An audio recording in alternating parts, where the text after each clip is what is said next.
Hi, it's Moser, and I wanted to talk with you about antibiotic use and resistance patterns. So, where does resistance come from? You already know the answer to this. It's exposure, pure and simple. The more often any bacterial species is exposed to a particular antibiotic, the more resistance that species develops. Well, what does this mean?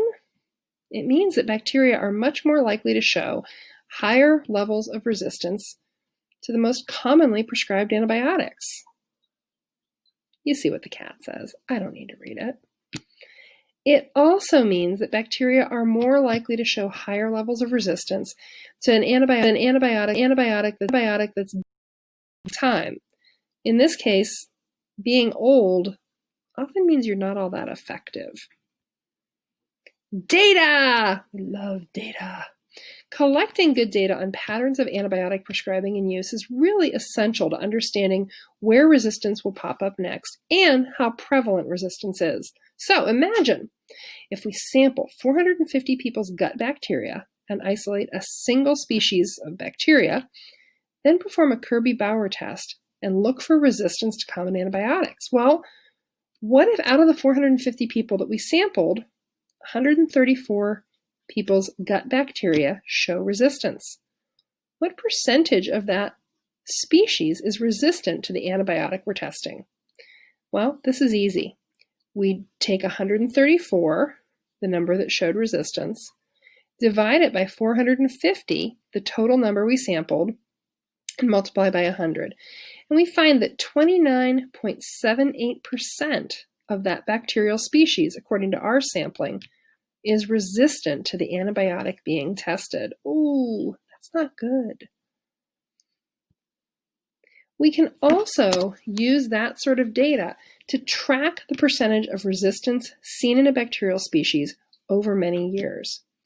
So here we have a chart that shows the spread of antibiotic resistance among 4 or 5 common antibiotic classes: fluoroquinolones, carbapenems, cephalosporins, polymyxins, and aminoglycosides. Whoa.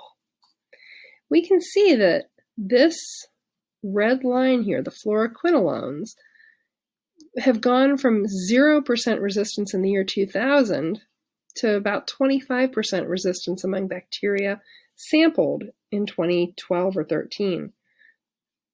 We can see a similar pattern with the cephalosporins, where in 2000 there really wasn't a whole lot of resistance, and that resistance has steadily climbed until here in about 2013 we see that 20% of the bacteria sampled were resistant to cephalosporins.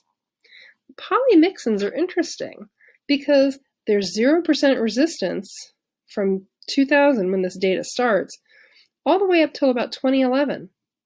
Then suddenly we see an increase in resistance and a decrease. I don't know what would cause that, because generally we see resistance increase and not go back down. You're going to work with some data of your own, and you will need to know how to compute the percent resistance and how to use a basic graph. That's it. That's all I've got. Go on with your bad self.